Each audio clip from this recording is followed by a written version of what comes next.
Ok, aquí se echó a perder un poquito la presentación, pero aquí la idea era enseñarles una línea de tiempo, un poco los componentes aquí no se pueden leer, pero básicamente era para enseñarles pues, que en 1992 se conformó la Convención Marco de Naciones Unidas para Cambio Climático, y fue entonces cuando empezaron a darse como una serie de lineamientos y una serie de iniciativas a las cuales Colombia se acogió.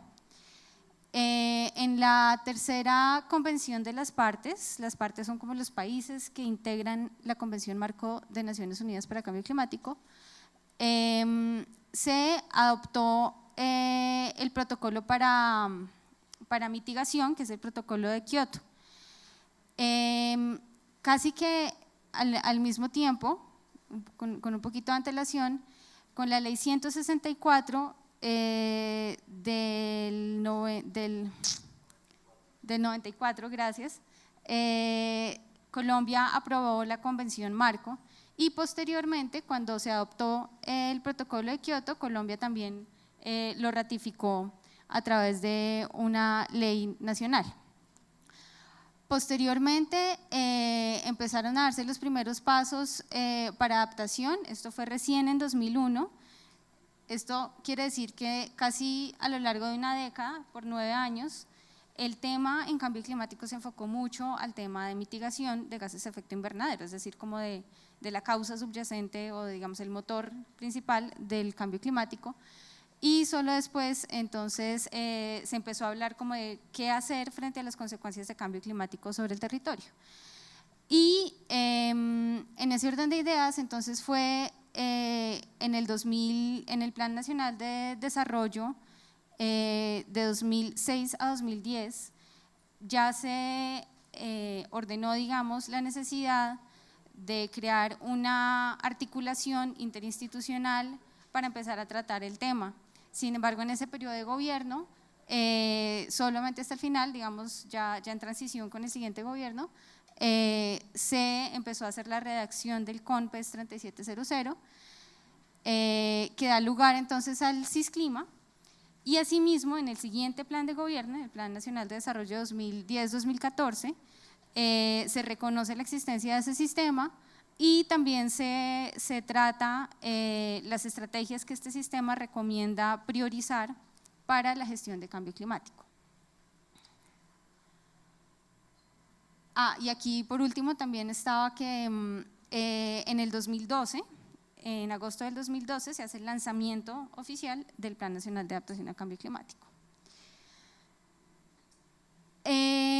Aquí nuevamente ya no como línea de tiempo, sino digamos como en este periodo de 2005 a 2011, digamos, gracias como a todo lo que está sucediendo en las instancias internacionales y su acogida en la instancia nacional, empiezan entonces a surgir una serie de iniciativas que no necesariamente eran complementarias y quienes las estaban implementando no necesariamente estaban articulándose entre sí.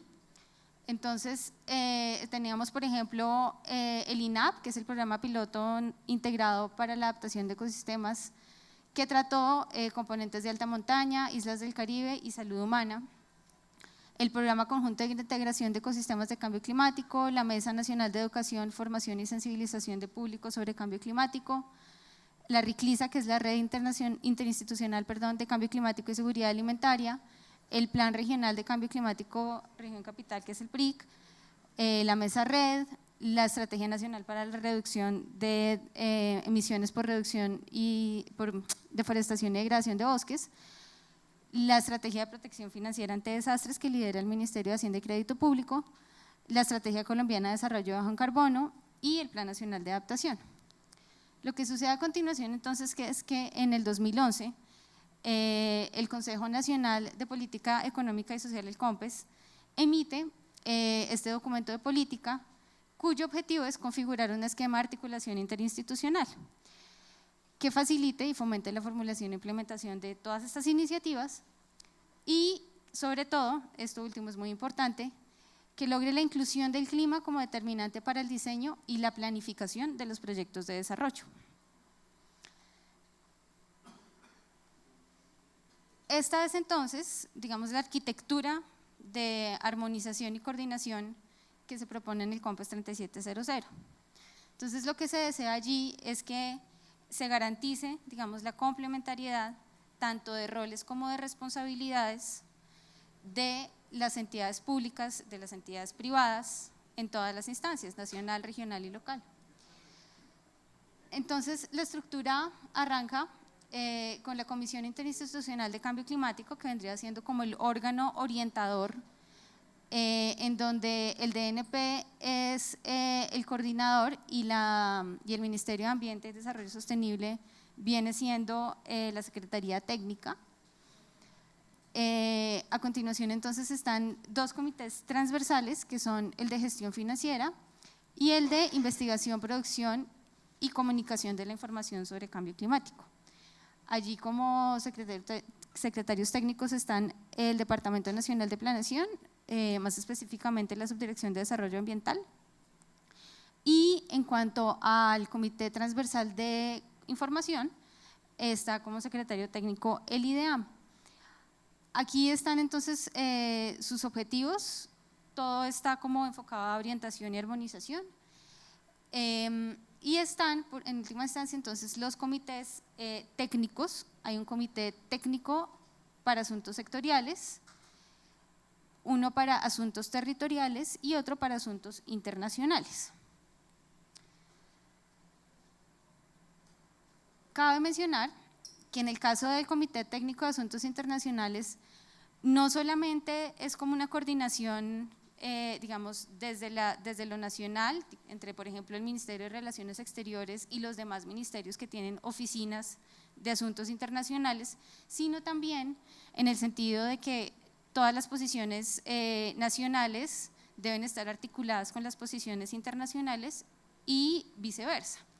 Entonces, este comité también tendría como la función de aconsejar al gobierno nacional sobre sus posiciones a nivel internacional. Hay un aspecto importante con respecto al CISClima, y es que esta es una recomendación, su implementación es una recomendación que da el COMPES, y la forma de implementarlo es a través de una norma. Se recomienda un decreto. Este decreto ha surtido, digamos, como todos los trámites, pero a la fecha aún no ha sido, se me olvidó el nombre, ¿cómo se dice? Bueno, aprobado, pero existe la certeza de que este año se va a aprobar.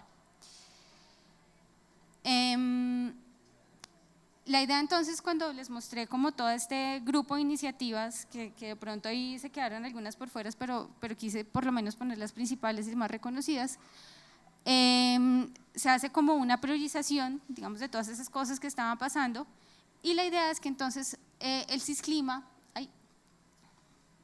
acoja específicamente la Estrategia Colombiana de Desarrollo Bajo en Carbono, la Estrategia Nacional de Reducción de Emisiones por Deforestación y Degradación de Bosques, la Estrategia de Protección Financiera ante Desastres y el Plan Nacional de Adaptación a Cambio Climático. El plan es un programa, digamos, es una actividad que es de largo plazo. De largo plazo en cuanto la idea es que se empiece a retroalimentar en la medida que surja nueva información, tanto sobre las amenazas que puede modificar o aumentar el cambio climático, y de los procesos de largo plazo como ascenso de nivel del mar, de glaciación, erosión costera, etcétera, etcétera. Y asimismo se debería retroalimentar con las lecciones aprendidas de las medidas que ya se están empezando a implementar y pues que se vayan implementando a lo largo del tiempo.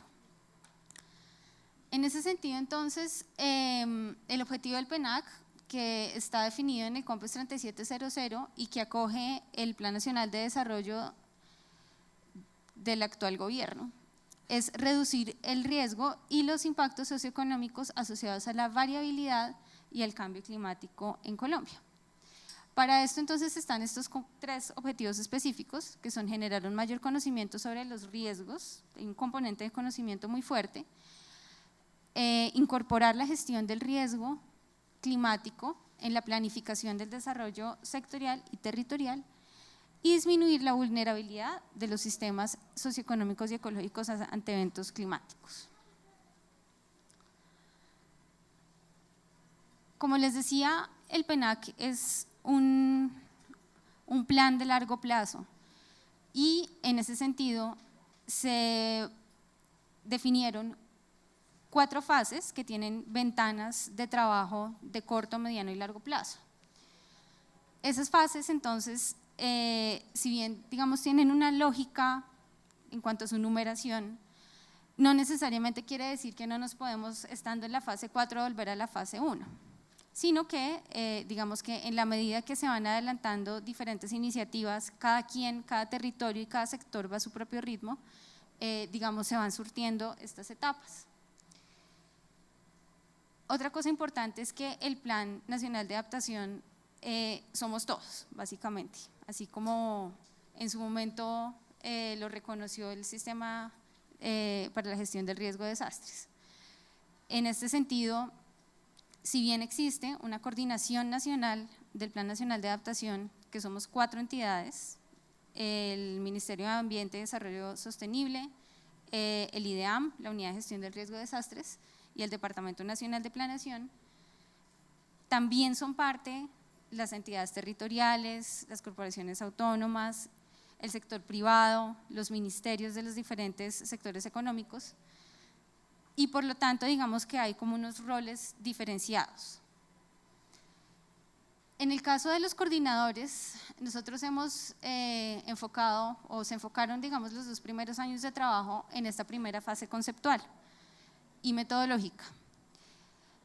En el desarrollo de esa fase, entonces hemos desarrollado insumos metodológicos y lineamientos para orientar la adaptación al cambio climático. Tenemos entonces 2 documentos ya listos, el Adaptación Bases Conceptuales, las hojas de ruta para la formulación de planes de adaptación, están en camino las guías para el análisis de riesgo asociado a la variabilidad y al cambio climático, la guía para incorporar el cambio climático dentro del ordenamiento territorial y el documento como tal de la Estrategia Nacional, que es el Plan Nacional de Adaptación al Cambio Climático.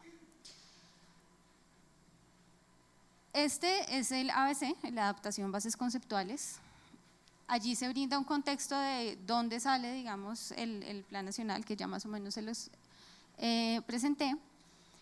Están las bases conceptuales, están razones para promover la adaptación en Colombia, como una especie de diagnóstico, y 10 lineamientos para una adaptación planificada. Bueno. La ley 1450, en su artículo 217, expresa que las entidades públicas del orden nacional deben incorporar en sus planes sectoriales una estrategia de adaptación al cambio climático. Y en ese orden de ideas, o esa es la principal motivación para la elaboración de la hoja de ruta. La idea es identificar, que este sea como una herramienta metodológica que facilite identificar vacíos de información y de conocimiento, la construcción de portafolios de medidas sectoriales de adaptación, sectoriales y territoriales de adaptación con su respectiva regionalización y la estructuración de proyectos de adaptación. Rápidamente, ya para luego pasar a las hojas de ruta, en la siguiente fase, la idea es acompañar la formulación de planes de adaptación. Y en esto estamos las 4 unidades apoyando sectores y territorios en la formulación de sus planes, identificando otra vez los vacíos de información y conocimiento, la construcción de un portafolio de medidas y el apoyo a la estructuración de proyectos, que es decir, es implementar la hoja de ruta. Para eso está hecha la hoja de ruta. Hoy día estamos brindando acompañamiento a 5 sectores que fueron como los 5 sectores que desde un principio del Plan Nacional de Adaptación se identificaron como prioritarios por su alta vulnerabilidad a los efectos de la variabilidad climática y por consecuencia potenciales efectos de cambio climático. Tenemos entonces en el sector agricultura, hemos trabajado en conjunto con el Ministerio de Agricultura y Desarrollo Rural, con la Dirección de Desarrollo Tecnológico, y en DNP estamos trabajando dos dependencias técnicas, la Dirección de Desarrollo Rural y la de Desarrollo Ambiental. En cuanto a transporte, estamos trabajando con el Viceministerio de Infraestructura del Ministerio de Transporte, y allí se está en este momento trabajando con la formulación del correspondiente plan de adaptación, no de toda la infraestructura colombiana, sino de la infraestructura vial primaria. Y en el caso de energía, entonces estamos trabajando con la Unidad de Planeación Minero-Energética, la UPME, que es pues una entidad adscrita al Ministerio de Minas y Energía. Y en salud estamos con el Ministerio de Salud y Protección Social y el Instituto Nacional de Salud. En este caso hay un equipo de trabajo, hay una mesa interinstitucional de cambio climático y salud, de la cual también hace parte pues, los demás coordinadores, y la Organización Panamericana de Salud. En el caso de vivienda, entonces trabajamos también otra vez dos dependencias técnicas, la Dirección de Desarrollo Urbano, la de Desarrollo Ambiental, y brindamos apoyo al Ministerio de Vivienda, Ciudad y Territorio. En cuanto al acompañamiento de los territorios, el Ministerio de Ambiente y Desarrollo Sostenible hace unos 3 años definió los nodos sectoriales y territoriales de cambio climático, que son como las instancias a escala regional en las cuales se trabaja el tema. En el decreto de creación del CISClima, que pues está en borrador, no ha sido aprobado, están, digamos, definidas estas dos funciones, que son promover acciones de adaptación al cambio climático y de mitigación de las emisiones de gases de efecto invernadero, entre otros, pero digamos que para efectos de esta presentación es lo más relevante.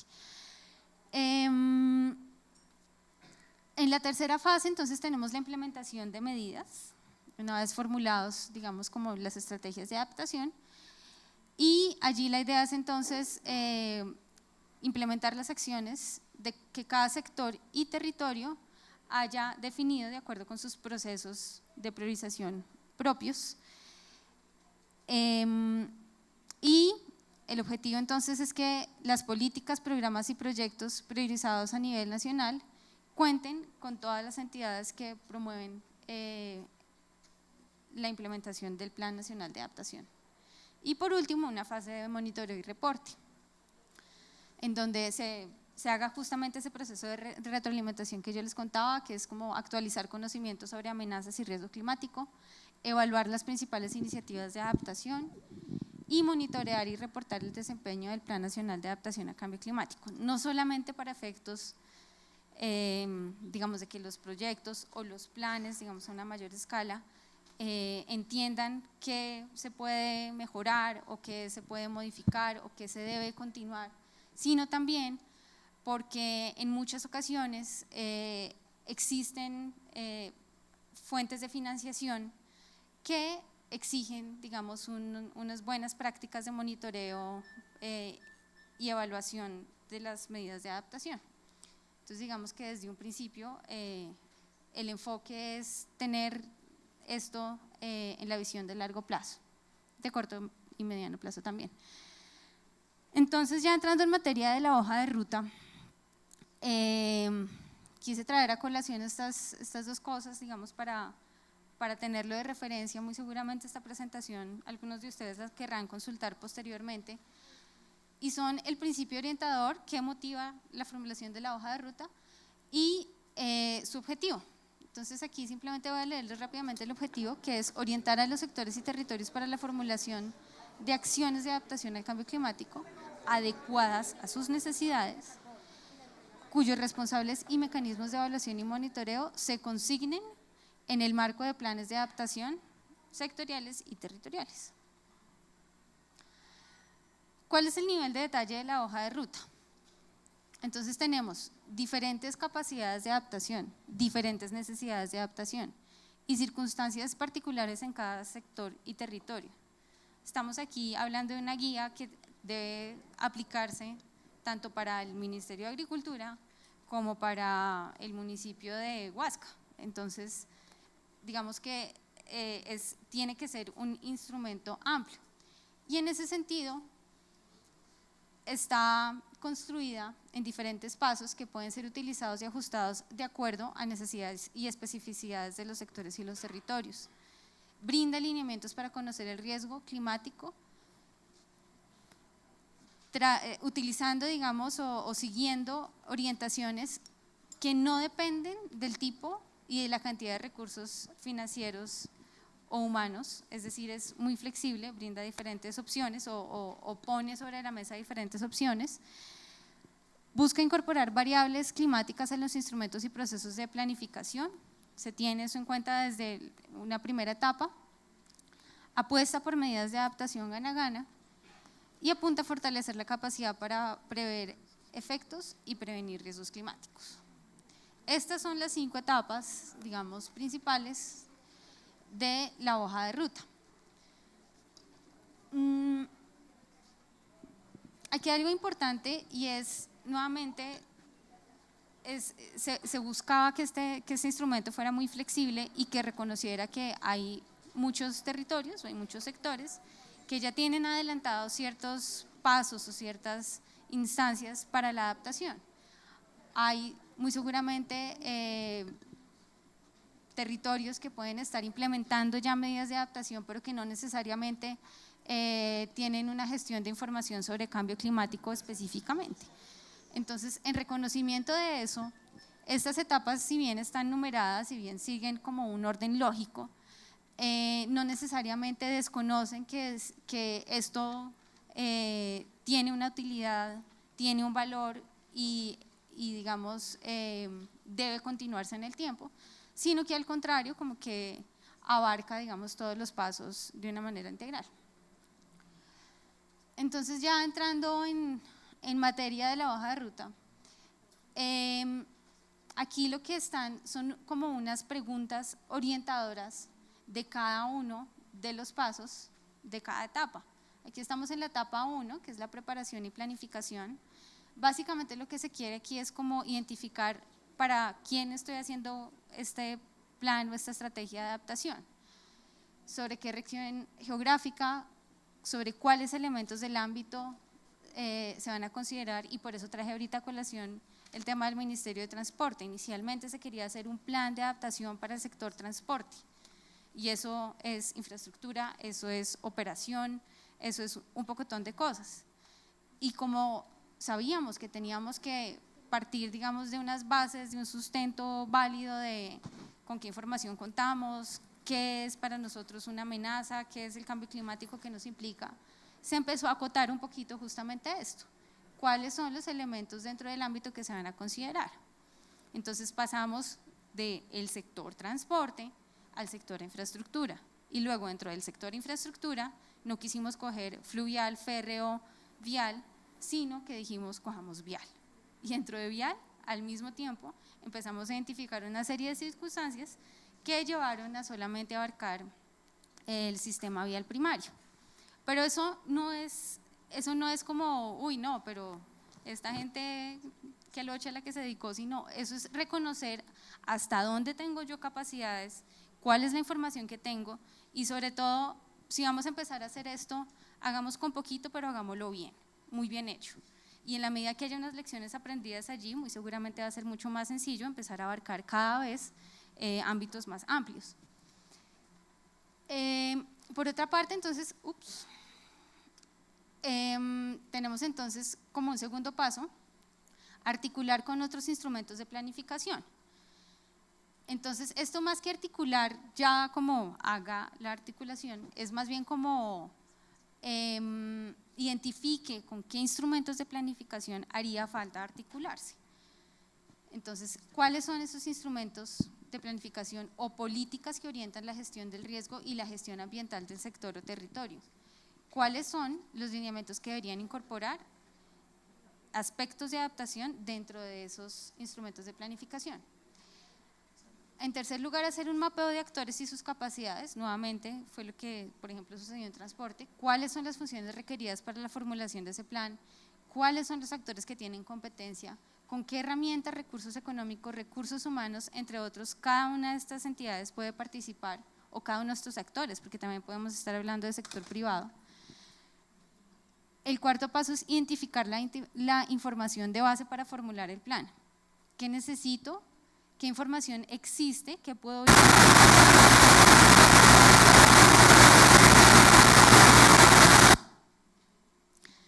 retomar y utilizar para fines de adaptación? ¿Y qué vacíos de información tengo que tengo la capacidad también como de complementar? Por último, definir un cronograma para la formulación del plan. Ahorita van a escuchar otra vez la palabra cronograma, pero en esta instancia, digamos, recién estamos en la parte de preparación y planificación. Entonces, es un cronograma de formulación del plan recién. La segunda etapa, entonces, es la gestión de información para la sostenibilidad en escenarios de cambio climático. Aquí les quiero contar rápidamente que este proceso de la formulación de la hoja de ruta pues fue un proceso que no fue en un mes, fue un proceso de construcción colectiva además. E inicialmente aquí esto se llamó aquí se llamaba evaluación del riesgo climático. ¿Por qué se cambió y por qué se transformó? Porque hacer evaluaciones de riesgo implican muchas cosas, implican unos insumos de información que muchos territorios y muchos sectores no tienen la capacidad o de desarrollar o que no la tienen definitivamente. Y en ese sentido entonces se empezó a hablar ya como de, empecemos a abarcar dentro de la hoja de ruta otras opciones que no necesariamente pasan por un riguroso estudio, la evaluación estricta del riesgo, y fuera de eso también estamos hablando de procesos de largo plazo, no solamente es cuál es nuestro riesgo de inundación frente a eventos extremos, sino también qué es lo que está pasando con la glaciación, qué es lo que está pasando con el ascenso del nivel del mar, que eso no es un riesgo bajo la definición de la gestión del riesgo de desastres. Entonces se empezó a hablar de gestión de información para la sostenibilidad de cambio climático, porque queremos es como abarcar qué conocimiento existe, qué conocimiento podemos construir en el marco de este plan para empezar a construir criterios de sostenibilidad teniendo en cuenta el cambio climático como un determinante del desarrollo sostenible. Luego, nuevamente tenemos aquí 5 pasos. El primero es generar un diagnóstico de impactos asociados al clima, cómo las variaciones del clima han afectado históricamente el sistema. Por ejemplo, el PRIC ya tiene unas lecciones aprendidas respecto a eso. Caracterizar eventos y efectos asociados al cambio climático en diferentes escenarios. Aquí ya estamos hablando como de una visión prospectiva, aquí estamos hablando de qué es lo que ha pasado con el clima y aquí es qué es lo que puede llegar a pasar bajo escenarios de cambio climático. Formular estrategias para beneficiarse de impactos positivos. Y eso sí que es un reto, porque nosotros… Y de hecho, la Convención Marco de Naciones Unidas habla mucho de busque no solamente cuáles son sus riesgos, cuáles son los posibles impactos negativos, sino también trata de identificar cuáles son los posibles impactos positivos. Pero para eso, digamos que todavía no hay un desarrollo como tan claro de cómo hacer esa identificación de impactos positivos.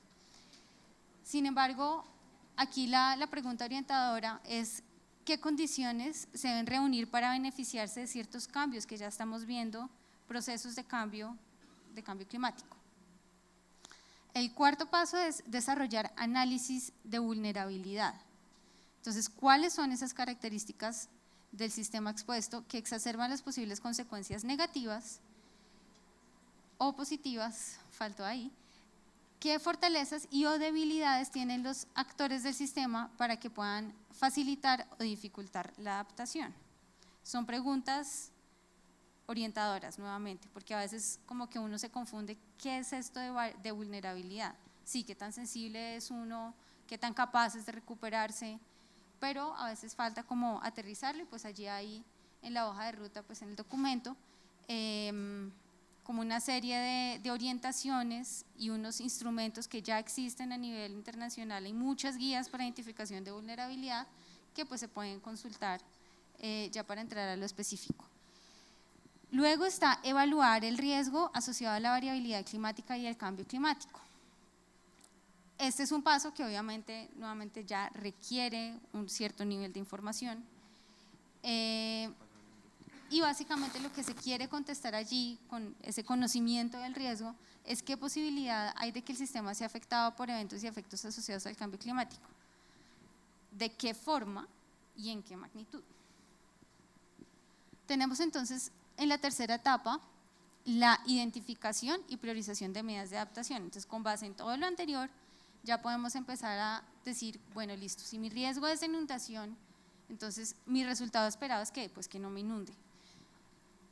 Y así sucesivamente, digamos, con todos los potenciales procesos y riesgos asociados a cambio climático. Luego está la identificación de medidas de adaptación apropiadas. Entonces, dado que yo quiero llegar a un cierto punto, no inundarme, ¿qué es lo que yo tengo que hacer para no inundarme? Estimar los costos de implementación de esas opciones que yo voy reconociendo, sondear co-beneficios de las medidas de adaptación y por último, priorizar. Estos dos pasos son justamente como una construcción de criterios para tomar esa decisión de priorización de medidas. En la cuarta etapa, entonces ya tenemos el diseño e implementación de medidas de adaptación. Una vez yo ya sé cuáles son definitivamente las que yo quiero poner en marcha, entonces ya entramos a lo específico, digamos, de esas medidas priorizadas, que es empezar a revisar el estado del arte, experiencias nacionales e internacionales, identificar vínculos con otras medidas de adaptación. A veces como que uno tiende a encerrarse en su perspectiva y en su ámbito de trabajo, y olvidamos que hay otros pequeños mundos también, otros pequeños universos en los que también se viene trabajando. Elaborar cronograma de actividades. Entonces aquí ya estamos hablando de las actividades de adaptación para la implementación de esas medidas. Y formular la estrategia de seguimiento asociada, digamos, ya a lo específico, a las características específicas de las medidas de adaptación e implementar.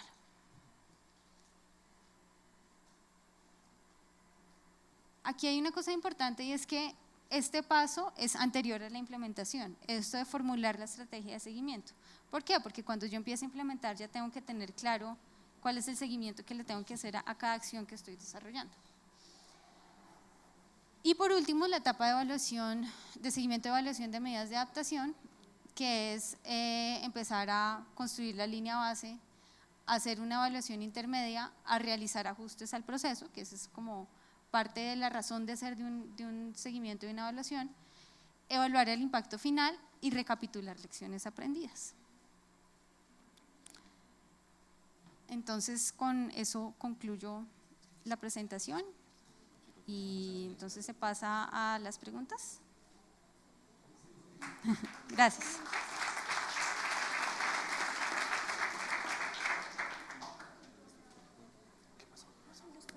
Agradecemos a la doctora Diana Hernández y pasamos a la sesión de preguntas.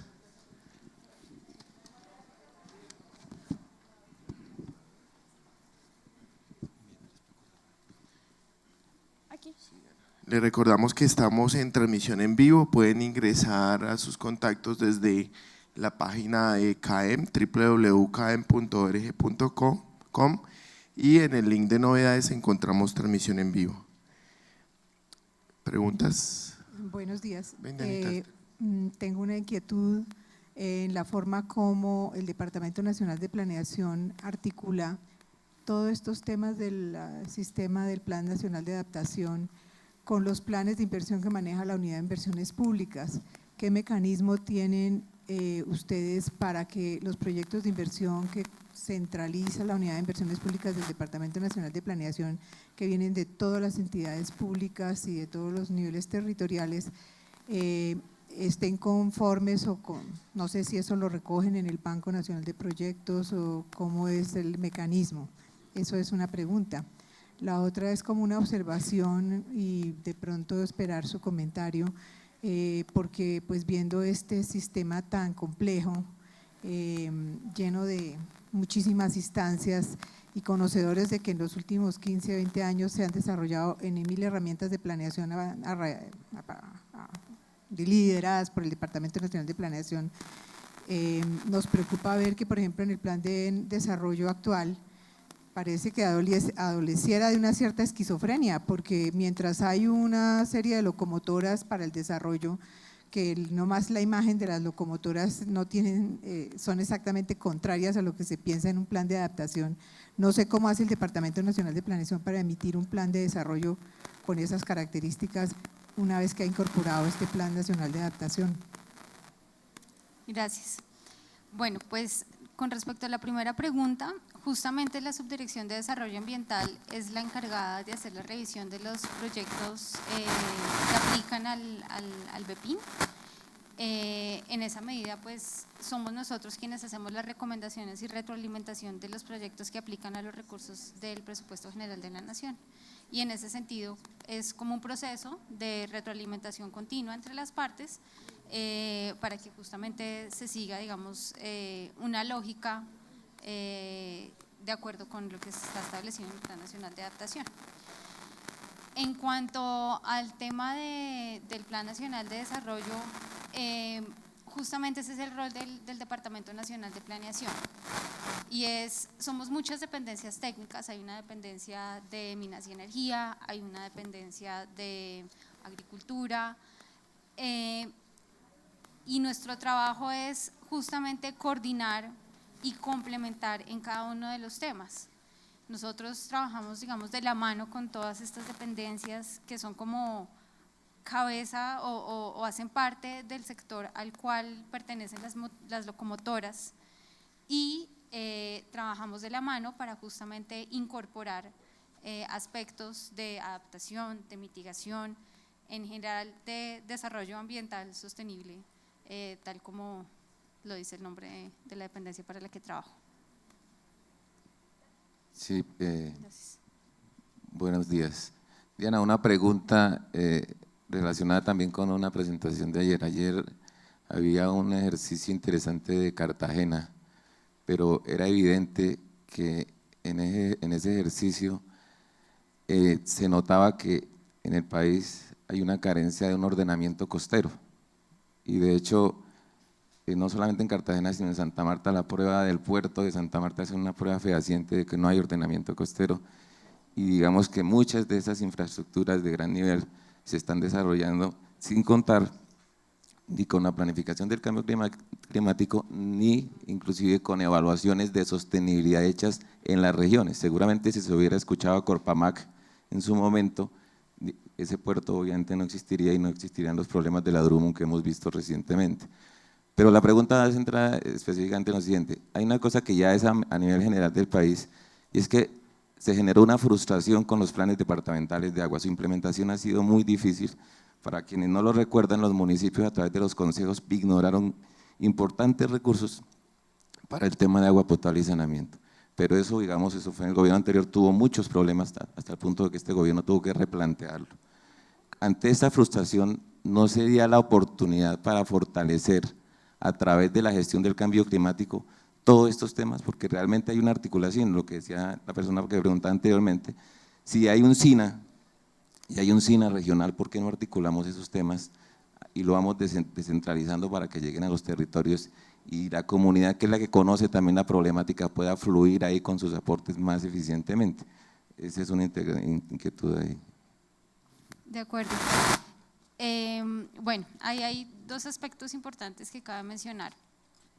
El primero, respecto a lo último, y es que deberían ser las entidades territoriales y localmente quienes tienen la capacidad, y de allí parte también uno de los lineamientos del Plan Nacional de Adaptación, es que la adaptación es local. Nosotros desde el Gobierno Nacional, 4 entidades, no tenemos la capacidad de diferenciar dentro de los sectores que son muy distintos y dentro de los territorios cuáles son las medidas de adaptación que deberían implementar. Por eso, la invitación es a utilizar esta hoja de ruta y a desarrollar esos planes de acuerdo con las especificidades de cada uno. Otra cosa es, teniendo en cuenta que el plan es una iniciativa que logró estructurarse, digamos, recién hace, bueno, menos de 2 años en realidad, hay muchas cosas que ya vienen sucediendo en el país, ¿cierto? Que nosotros queremos empezar a afectar, pero pues que ya tienen como toda una historia detrás. La idea, ciertamente, y en eso estamos trabajando en las entidades coordinadoras, es empezar a ver instrumento de planificación progresivamente, cuáles son esos nuevos criterios o cuáles son esas nuevas recomendaciones que nosotros podemos integrar a esos instrumentos de planificación. Allí está el reto realmente, eso es lo más importante, digamos, o sea, eso es lo que nos da garantías de que la adaptación no se vuelva un tema ambiental más por ahí, sino que realmente los sectores y los territorios entiendan que de la incorporación de este tipo de acciones depende mucho su sostenibilidad y que realmente lo apropien a través de sus instrumentos de planificación.